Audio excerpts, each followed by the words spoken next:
महिलाओं के भीतर जागृति तो आई है कि हमें जागृत होना है, सशक्त होना है, मजबूत होना है, परंतु जहाँ ये बात भीतर आई है वहां थोड़ा थोड़ा संस्कारों का भाव भी आया है। अच्छा, एक बात हो रहा है, हम कई बार ऐसा सोचते हैं कि हमारी जो पद्धति है उसमें दोष है कि नारी को पुरुषों का आश्रय लेना पड़ता है।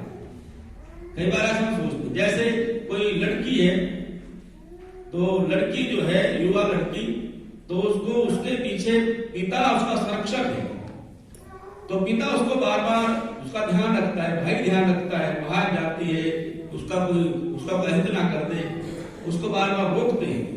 तो कई बार ऐसा लगता है मातृशक्ति को कि हमारे ऊपर बंधन है। ऐसा लगता है आपको कि हमारे ऊपर क्या बंधन है, जैसे सब जा सकते हम क्यों नहीं जा सकते, जैसे पुरुष जा सकते हम क्यों नहीं जा सकते, इसको बंधन मानती है। पर ये बंधन नहीं है, व्यवस्था है। व्यवस्था क्या है कि नारी का जो हृदय है वो बहुत कोमल होता है और वो किसी के भी बहकावे में पुरुष की अपेक्षा जल्दी से आ जाती है। थोड़ा सा कोई बहका दे, थोड़ा सा कोई उसको सब बात दिखा दे, कभी आ जाती। तो उसको उस अवस्था में पिता के और भाई के संरक्षण की आवश्यकता रहती है, जिससे वो अपने आप को वहां सुरक्षित रख सके। फिर पति के संरक्षण में आ गई तो पति का उसके ऊपर कोई ऐसा नहीं है कि उसकी दासी है, दासित्व तो कहीं माना भी नहीं गया है, लेकिन उसका जो संरक्षण है, उसको संरक्षण में वो बढ़ने वाली है।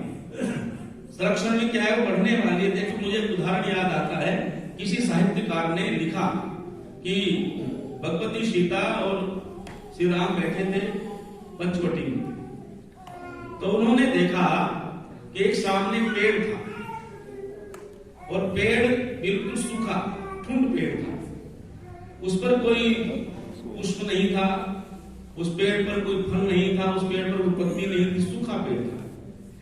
और बरसात के दिनों में उस सूखे पेड़ के नीचे से कोई बेल पैदा हो गई और बेल ने लिपटते लिपटते पूरे पेड़ को अपने आगोश में ले लिया, लिपटा लिया, और फिर उस बेल पर छोटे छोटे पुष्प लगे, सुंदर से पुष्प।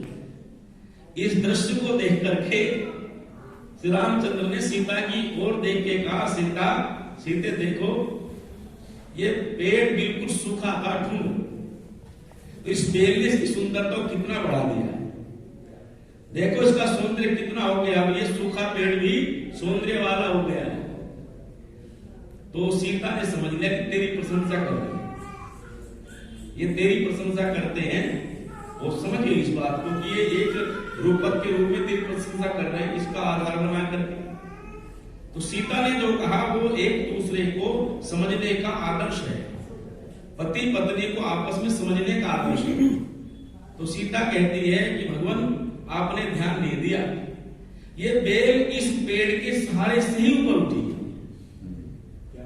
ये बेल इस पेड़ के सहारे से ऊपर उठी है। यदि ये पेड़ इस बेल को सहारा ना देता तो बेल का कोई अस्तित्व ही ना होता। अब जब आज इस बात को सुनते हैं तो लगता है कि एक दूसरे के पूरक हैं, एक दूसरे को सशक्त करने वाले हैं, एक दूसरे को बढ़ाने वाले हैं।